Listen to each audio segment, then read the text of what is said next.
Your early evening news now on BBC One with Sophie Raworth.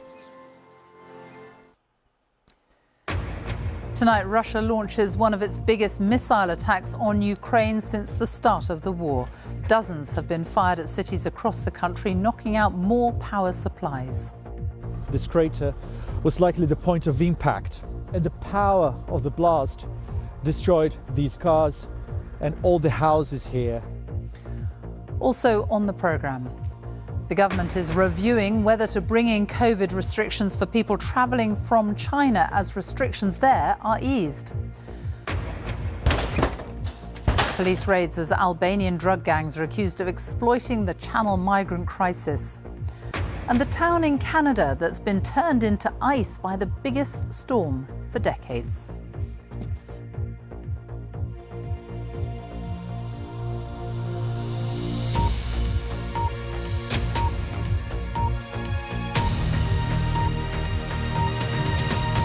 Good evening. Russia has launched a fresh wave of missile strikes on Ukraine, one of the biggest bombardments since the start of the war. The Ukrainian authorities say about 70 missiles were launched from air and sea, though many of them were intercepted. Dozens of missiles did hit towns and cities across Ukraine, causing significant damage to the national grid across the country, leaving towns and cities without power. But the head of Ukrainian military intelligence has told the BBC that Russia is running out of missiles. Hugo Beshega reports from Kyiv. On the outskirts of Kyiv, tears and anger. Tatiana lives far from the front lines, but this morning, war has come to her. Her house was hit when Russia launched another barrage of airstrikes. She shows us the renovation work they had just done. My granddaughter was in this bedroom and you can see what happened. It's a very difficult feeling when you're just waiting for the next attack to happen. Tatiana's husband was in the next room when the ceiling fell around him. I went deaf for a while. Everything started to crumble around me. I ran outside and found my daughter screaming. We still don't know what happened. This crater was likely the point of impact, and the power of the blast destroyed these cars and all the houses here, with personal belongings everywhere. 3 people were injured, no one was killed. Russia's missiles and drones have brought scenes like this to places across this country. But Kyiv's mayor says the attacks won't break people's determination to resist. The Russians want to bring depression, especially right now, Christmas time, New Year. The Russians want to bring us to black time. Ukrainian people very angry, and they told, better we stay without electricity and without heating, but we never give up. And from Ukraine spy chief, a warning. These attacks are unlikely to stop. They will try to continue them. Can they do this for long? No, because they do not have many missiles left. Their defense industry is incapable of producing enough missiles to sustain the same scale of strikes. This is another reason they're trying to get missiles from other countries.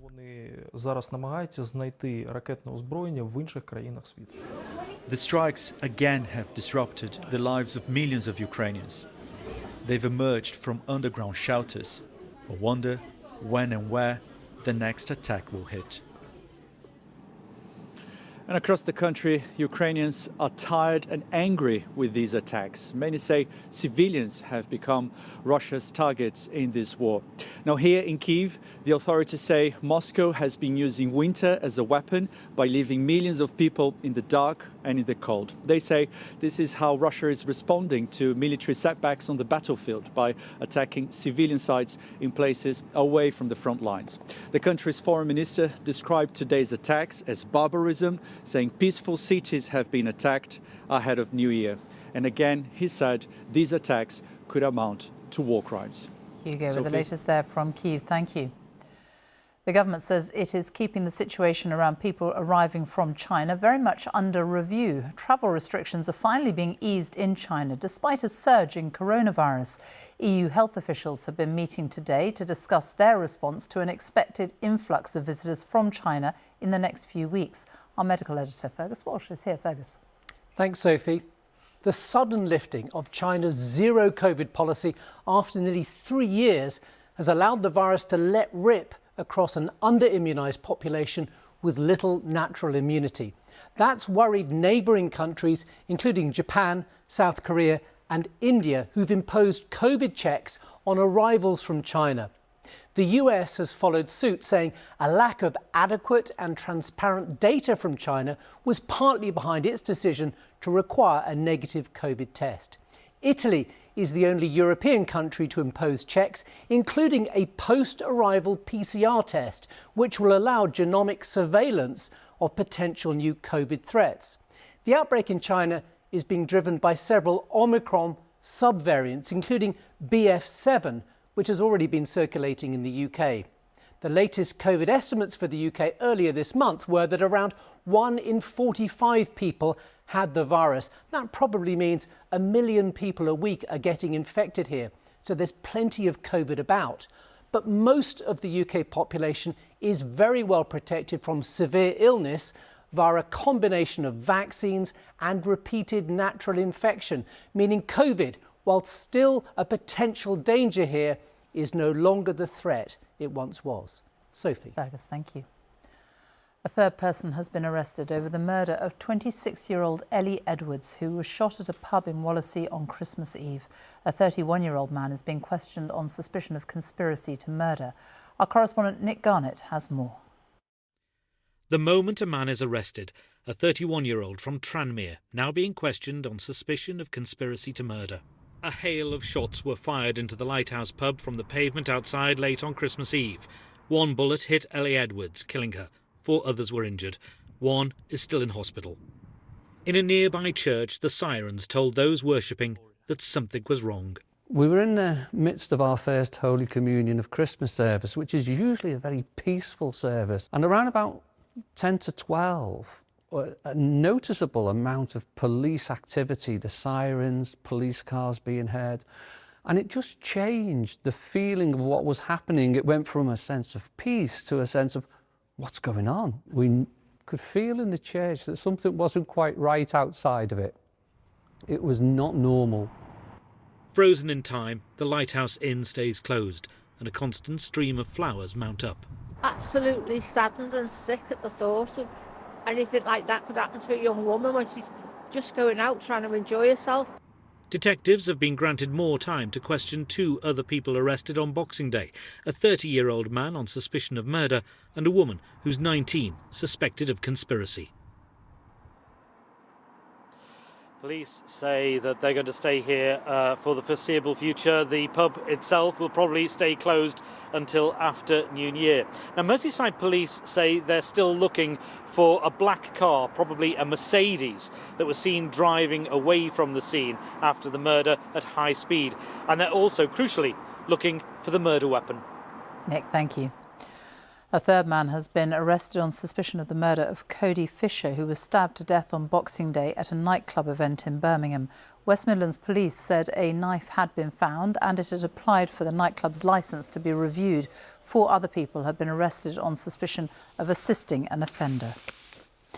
The new head of the TUC, Paul Novak, has accused the government of refusing to negotiate on public sector pay. But the Defence Secretary, Ben Wallace, said today that the government is not going to be held to ransom amid a continuing wave of industrial action. Border Force staff at 6 major airports were on strike today, along with driving examiners in some parts of England. Rail workers will go on strike again next week for almost all of the first week of January. Ambulance staff will walk out again on 2 separate days next month, as will nurses. Here's our business correspondent, Katie Austin. Picket lines have become a familiar sight this year as an increasing number of workers take part in strikes. The new leader of the TUC, the umbrella organisation for dozens of unions in England and Wales, said more transparency was needed around the process by which independent review bodies recommend pay for NHS staff and other public sector workers, such as teachers and police officers. It's really important that if the pay review body is going to continue, that they have real credibility and they're seen to be genuinely independent. And as I say, the pay review body process itself, I think, is in danger of being brought into disrepute because the government is hiding behind the pay review bodies, refusing to negotiate on pay and refusing to reach a reasonable settlement with our public sector unions. This morning, the Defence Secretary insisted pay review bodies were independent and ministers would neither ignore their advice to suit the agenda of trade union leaders nor be held to ransom. He reiterated it was for unions to negotiate with employers. Ben Wallace was speaking at Manchester Airport as he visited military personnel covering for striking Border Force workers. Yesterday, the PCS union's leader claimed people were being waved through to avoid queues, but Mr Wallace rejected any suggestion that the border was less secure. Our borders are safe and secure. These individuals, the members of the armed forces that have come to help out when the strikes are on, are carrying out a very straightforward function and of course backed up by computer systems and scans that allow us to identify people of worry coming into the country. Ministers and unions both say they want strike action to end, but as things stand, the new year will bring further walkouts. Katie Austin, BBC News. A look now at some other stories making the news today. At least 19 people have been killed in a fire at a casino hotel in northwest Cambodia. Police say more than 400 people were in the building at the time. Many of the injured are in a critical condition. 30 people are still missing. Hundreds of protesters have gathered in Jerusalem, where the most hardline government in Israel's history has been sworn in. Benjamin Netanyahu has become the Prime Minister for a record 6th term. His government includes ultra-Orthodox Jewish and nationalist parties, some of whom have spoken out against the rights of Palestinians and LGBT+ people. A GP surgery in Yorkshire has accidentally sent its patients a text telling them they have an aggressive lung cancer. What they had meant to say was Merry Christmas. Ascot Medical Practice in Doncaster, which has 8,000 patients, sent the message 2 days before Christmas before texting again to say it had been sent in error. This year has seen the number of people crossing the channel in small boats rise to more than 45,000, with a record number of them from Albania, almost 13,000. The National Crime Agency says that over the last 12 months, Albanian drugs gangs in the UK have exploited the migrant crisis. Our Home Affairs correspondent June Kelly reports. A terraced house in Hartlepool. According to police intelligence, it's been taken over by the drugs trade. This is one of a series of raids by the Cleveland Force targeting suspected organised crime operations. A 25-year-old Albanian man is arrested. He's also wanted by police in Kent. Any persons? At a second address, officers find a living room full of cannabis plants. Here there's another arrest. Again, the man is 25 and Albanian. He's also a suspected illegal immigrant. Both men have now been charged with cannabis production. Over a few hours in these and other raids, police seized drugs valued at almost £500,000. The serious and organised crime groups, to make sure that they apply their trade, there's also associated violence in and around the areas between different and rival gangs. So this is another reason why we're trying to protect the public and keep them safe, and especially the vulnerable people that these organised crime groups prey on. National law enforcement chiefs say that Albanian gangs have become involved in what they describe as an explosion in cannabis production around the country. And the gangs are now drawing on the growing number of migrant arrivals.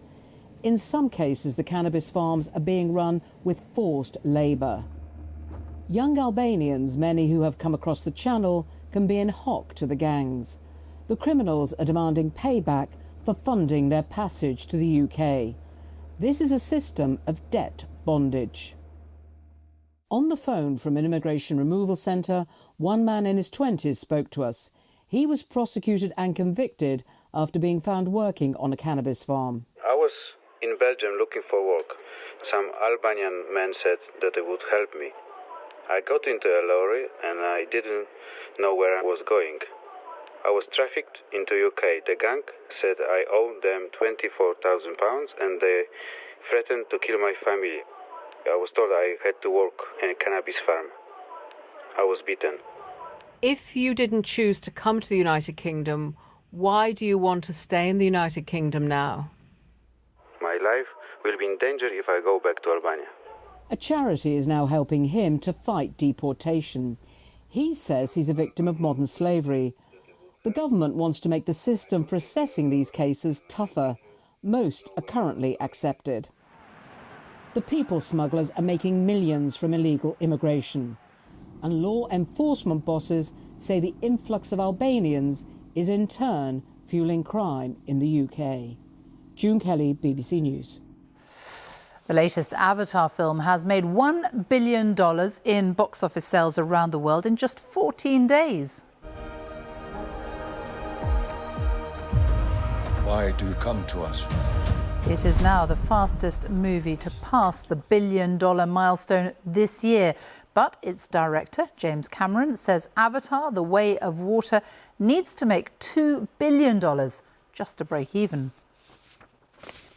Now, tonight was the last opportunity this year to witness a rare phenomenon known as a planet parade.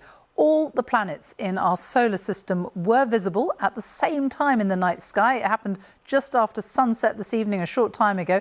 5 of the planets were visible with the naked eye, and you could see the 2 that are furthest away, Uranus and Neptune, by using binoculars. 2, I think, have just gone beneath the horizon, but the rest, if you've got clear skies, should still be visible. Darren Beck can tell us more about that and the weather in a moment.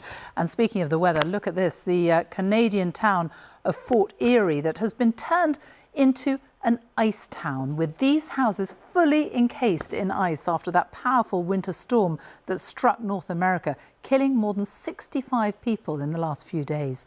Temperatures have fallen so low that parts of the Niagara Falls have also frozen over, and you can see the thick layers of ice and snow around the waterfall on the northeast border between the US and Canada. The storm brought over 4 foot of snow in places, but slightly warmer weather is now on the way. Well, we can look at the weather here with Darren Bett, who can tell us all about the clear night skies, if there are any around, see planets, and the rest of the weather. Darren. And Canada as well, because it is getting much milder. Temperatures across the eastern side of North America will be above average for the time of year. Massive swings in temperatures there. We do have some clearer skies around at the moment. It's been a day of sunshine and chillier winds and some blustery showers, but things are going to be changing. There is more water in the forecast, and a lot of it's going to come from this cloud here. That's going to be sweeping its way in from the Atlantic, bringing the cloudier skies and bringing rain to many western and eventually northern areas of the UK. Moving into colder air in Scotland as well. Overnight into tomorrow, we could see quite a bit of snow falling over the higher parts of northern Scotland, maybe 20 centimetres, and there could be an inch of rain falling in Northern Ireland, perhaps more rain than that across some southern parts of Scotland, where we have this amber rain warning from the Met Office. Given all the rain we've had, there's likely to be some further flooding in this part of the country. We've got rain across England and Wales early in the morning. That will sweep its way eastwards. As you can see, the wetter weather does move away into the North Sea, and through the afternoon we're going to find it brightening up with a few showers following. Still some wintry weather in northern parts of Scotland, where it's still quite cold. But for other parts of the UK, it's probably going to be milder than today. It'll be windy again, but those temperatures probably getting up to 12 or 13 degrees. Into New Year's Eve, more rain to come across England and Wales, particularly across these southern areas. A little bit drier for Scotland and Northern Ireland. Still the threat of some rain, sleet and snow in the far north of Scotland, where those temperatures are struggling to around 4 or 5 degrees. Quite a contrast really across the UK, 14 or 15 degrees across East Anglia and the southeast of England.